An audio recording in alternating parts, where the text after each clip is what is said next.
You know that sound it is the Unfiltered Band. Means another episode of Unfiltered coming your way here and now. And officially, this will be episode number 102, 2022 Mets season. The end. You can begin and jump on the Unfiltered Revolution at Casey Stern on Twitter, where if you're with us live, you're watching now, you could jump in the bio, get in the YouTube channel, get all the videos and all the interviews and all the analysis, including throughout the course of the postseason. Did one today with Mark Bowman, my buddy, previewing the Braves-Phillies series. We'll have all sorts of stuff daily along the way. You could also catch all of our old interviews and lots of fun conversations with the likes of Dusty Baker and Buck Martinez and John Gibbons and Matt Holliday, among many, many others. This, I don't know how long this is going to be. The last out, if you're with us on Apple and Spotify on the podcast, literally just occurred not even 2 minutes ago. One hit. I scribbled down a bunch of notes. I don't know how many of these I'll get to. One hit. One hit. One.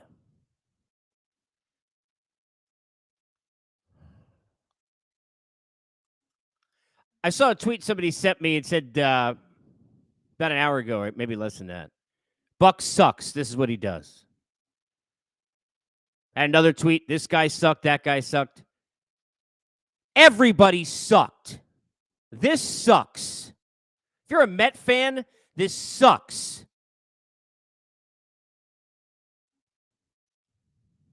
One hit. One.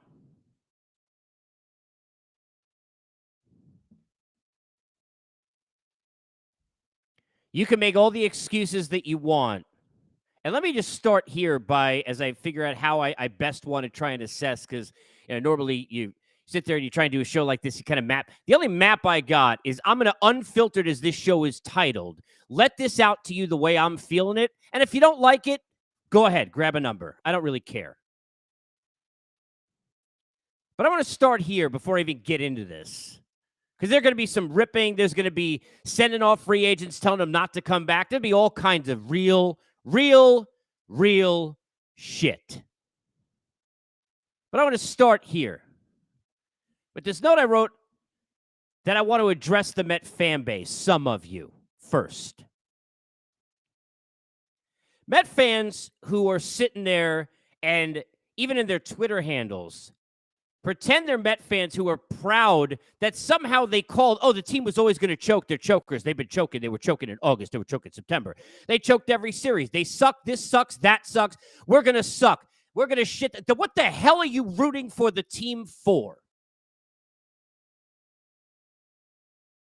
One of the things I wrote down here was, I'm tired of the Met fan base being made fun of by everyone else. Do you know why the Met fan base gets made fun of as a whole by everyone else? And trust me, I've been covering the game almost 20 years. I've been around a while. I've covered this sport. I did over a decade worth of World Series straight. I've been around people in the game who cover it, and they make fun of you. It is quite possibly the most made fun of fan base in all of sports. Why? Because of people like that. People who are enjoying. Somebody sent me a tweet. Are you going to go ahead and be positive? Just because I didn't say that they wasted my summer, or that everybody stunk up the joint in August so we shouldn't even pay attention, or that September they proved that they're just a horseshit team, not what really happened, which is that the Atlanta Braves were way better than they were. They choked away opportunities and teams against the Cubs. You're damn right they did. But they won 101 games. So I try to be rational, as all Met fans attempt to be, but you get made fun of in this fan base because you got a loser mentality and you act like it, half of you. Grow the hell up. You're like, you happy? Oh, yeah. Oh, great. We sucked. Oh, that's great. I mean, what is the point of being a fan if that's who you are? If you can't get into it, after a win, at least yesterday, where you got a chance to go win a series and go play the Dodgers, what the hell are you doing this for? Let me tell you something. I root for some crappy teams. I root for the Knicks my whole life. The Islanders my whole life. The problem isn't in this case about who was right or wrong. You know what the problem is? It comes down to one word. And here's the irony of the day for me as a fan, just to take it personal side. I woke up in the morning, watched a giant football team I root for with Daniel Jones, who's not the greatest quarterback on earth, clearly, not even a great quarterback, but that dude's got balls. If you don't believe me or think I'm wrong, go watch the game. Balls. Toughness. Brian Daboll's got that team 4-1 and completely has changed the culture of that franchise because they're tough. They got fight. You know what you were looking for in the game tonight? Fight. You know what you were looking for in the at-bats after they went down 4-0, then 5 and 6-0? Fight. Yeah, great pitchers can make you look stupid. Checking for ears can make you even look more stupid. But where was the fight? That you can get upset about because it was not there. Where was the fight in the Braves series at the end against Atlanta? It was not there. Putting a team together isn't easy, people. I know you want to sit there and pretend that it is, but it's not. That's why it's mastery what Alex Anthopoulos has done in Atlanta over the last 5 years that he's been there. It's not easy. A lot of times you're missing an ingredient. You're missing a piece. You're missing two pieces. You don't know what it is. I remember sitting there after the Red Sox were great. Then they had, what was it, the chicken and beer. As like, how did we get bad? What did we need? First two moves of that next offseason were my guy Johnny Gomes and Rossi because they knew this is what we need to do to fix it. I got news for you. Part of what the Mets need to do to fix this, in addition to clearly more slug in the lineup, is they need more fight. That is what they didn't have when it mattered. Nothing pissed me off about this game more than, ironically, and it's my fault. I hadn't heard it. He must have said it in the presser they did yesterday, the day before the start. So I didn't hear it from Chris Bassett. And I am the last guy, if you listen to me, because I try and be, look, I'm real upfront and honest, but I'm kind of rational too. It's an odd pitch mix. I'm the last guy that says, fire this guy randomly. The only manager I ever said all my years on the radio on the air, goes to anybody who listened to me all those years, that I fired a manager and said it would have changed the season is if Matt Williams would have been fired when he should have, and he's a nice guy, by the Nationals, you wouldn't have had Daniel Murphy. That story would have never happened. I'm not that guy. But when I saw Chris Bassett, after watching him look like he pitched scared against Atlanta and look like he pitched scared again tonight, you can't, if PitchCom is affecting you, do you know why you sit there and you have teams that go through all kinds of crazy things as they get you ready for a season and they put you through, I'll use his word, a gauntlet? Because they want to know, it's like Herb Brooks said in Miracle, if you can't deal with me giving this shit to you, how the hell are you going to go win out there?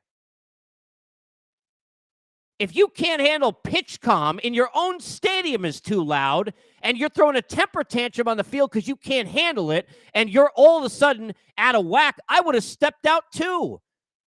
They're probably more shocked than anything that it was that much getting to him. It's in your own park. You're not even on the road, dude. And I like Chris Bassett. Love what he's done all year. But I'm going to give it to you real. Nothing pissed me off more tonight than seeing that guy sit there and go back. If you missed it and you taped the game, go watch it. Go watch the pregame press conference. They should blare this everywhere because he ain't coming back. Facts, Jack. Gone. It is a real thing of whether or not you could handle playing in New York or pitching in New York. That is a real thing. We've seen it be real. It's not just New York, in other big cities. I often reference, just to use a different one because it's not just about the Mets, Carl Crawford, a tremendous player, terrific guy. Went from Tampa Bay to Boston, and forget about a bugaboo. It was like he couldn't play anymore. This is a real thing. You got to have, and it's not the same kind of personality all the time. Some guys could just, it doesn't affect them. They're not fazed by anything. Other guys, obviously, can get jacked up and enjoy and embrace all the energy. It'd be the way Al Leiter was, who's obviously from the area. It could be all different. You don't not one type of personality, but you got to embrace a moment, not be afraid of it. You got to get excited about it. When you're sitting there saying, hey, I'm proud of myself because nowhere in the world is tougher to play than New York. I've learned that it's as hard as everybody says. It's the toughest city to play in. All of them getting on you and all the booing and everything else. And this is almost a direct quote. I'm not kidding. This is shit before the game of Game 3. This is what you're thinking? That's when you beat yourself on the plane. That's when you beat yourself in the limo or the bus or wherever the hell you got to the damn park before you walked out on that field. Fact. So the Twins can't beat the Yankees. Fact. This guy's saying it's a gauntlet. I'm proud of myself that I've been able to stomach it or whatever the hell he said. Are you kidding me? Are you shitting me?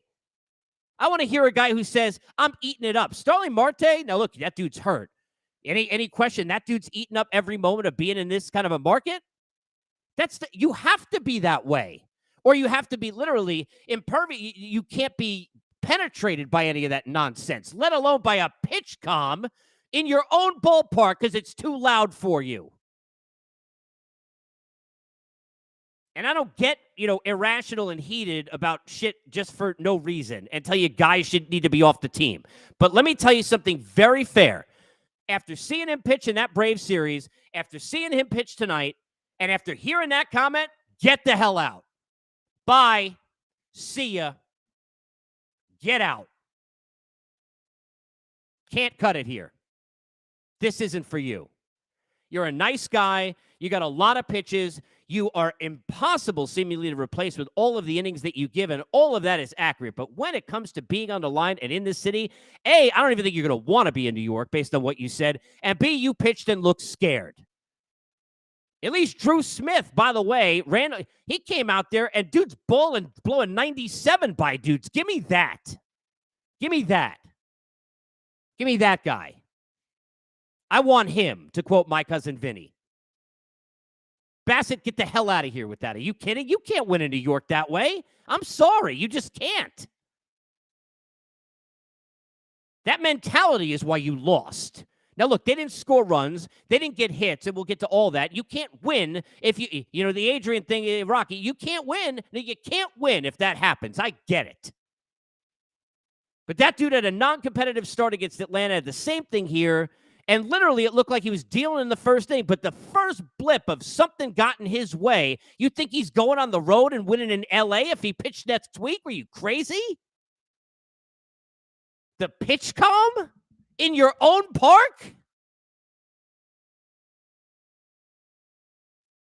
Garbage. That's garbage. That you can get on. That is garbage. That's horseshit. Sorry.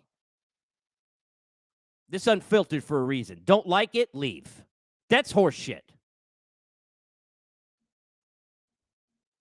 I love Buck. I got no problem with gamesmanship. The timeouts and all that stuff was annoying me too. It reminded me of Sean Avery with Martin Brodeur. For anybody who gets that reference, tweet me. It's a hockey reference, but it really is what I was thinking the whole time. And I happened to be doing the post game at MSG that game in New York with Ron Duguay. I'll never forget it. I did the post game that night on MSG for that Ranger game when Avery was doing the thing with Brodeur. That's what it reminded me of. That's what it reminded me of.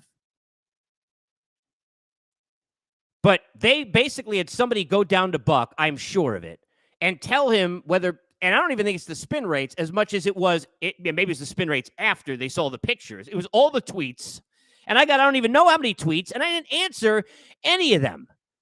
The only one I retweeted was Donovan Mitchell because I thought it was funny that he was jumping in on it. I'm not blaming Donovan, except for the fact that he went to the Cavs. Although I can't blame him for that either. But I didn't retweet or get into any of that because I'm not giving an excuse. That's half of the problem with this team. They had no fight.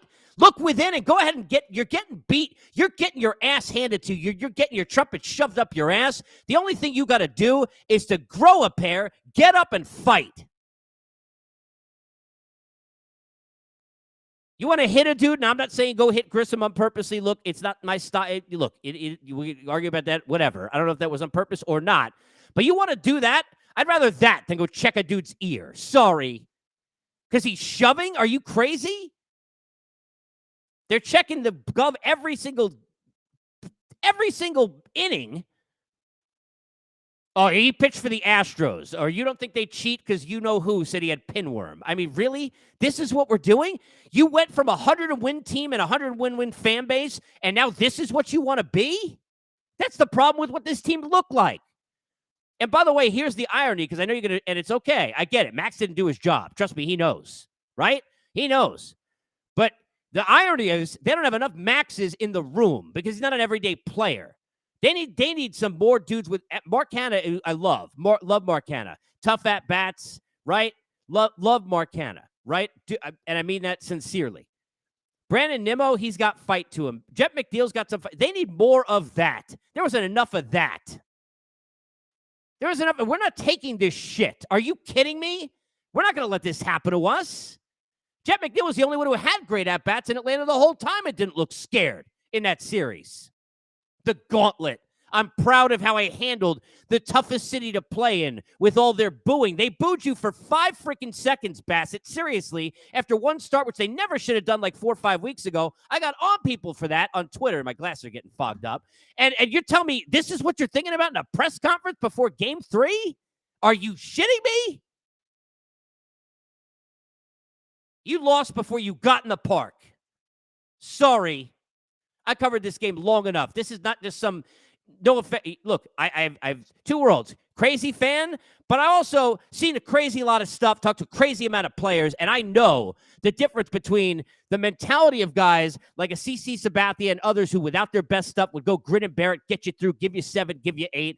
The Adam Wainwrights, who maybe it's not New York, but that dude could have played in New York his whole life and would have been successful and had no freaking problem. And a guy like Bassett crying about pitch calm in your own park because it's too loud. Let's quiet down for you. What are you, at the free throw line? What horse shit? Of course they didn't score. Because the offense didn't do anything. But it's a big deal when you go down early. It's a big deal when you're walking 2 hitters in a second inning where you look great in the first and all of a sudden you had a pitch comm issue. Now you walk 2 dudes. Kind of a big problem. It is absolutely garbage. 1 hit is garbage.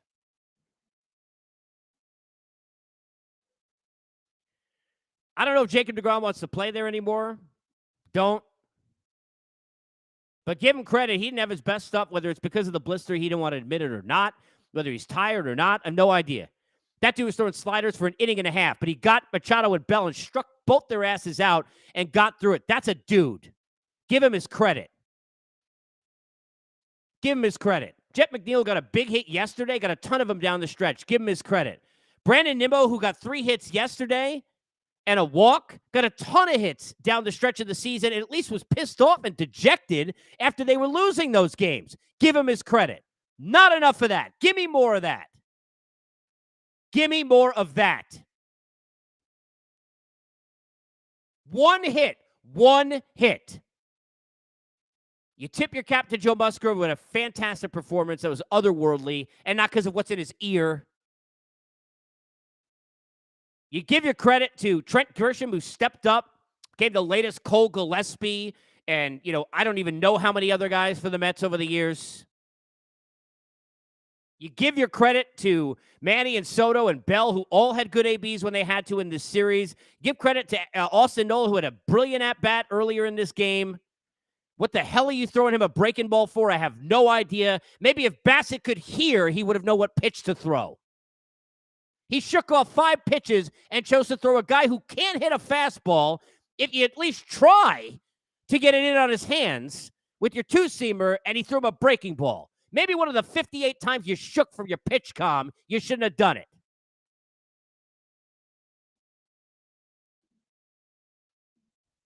I'm sick of people poking fun at this fan base, and that is the part that drives me the craziest, is that fans will sit here and they'll be proud. Oh, I was right.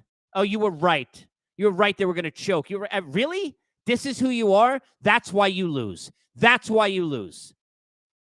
You lost before you got to the park then, too. Grow up. Grow a pair. You got to lick your wounds, make the right moves in the offseason, and you got to get better. You got to hope this is your 1995 for the Yankees run of 90. I'm saying they're going to win 4 World Series, but trying to go ahead and say, okay, as just an example of on the eve of, and disappointing, but we were close, and you go make the moves, and you get the dudes that push you over the edge because you got the goddamn money to do it, and you just do it.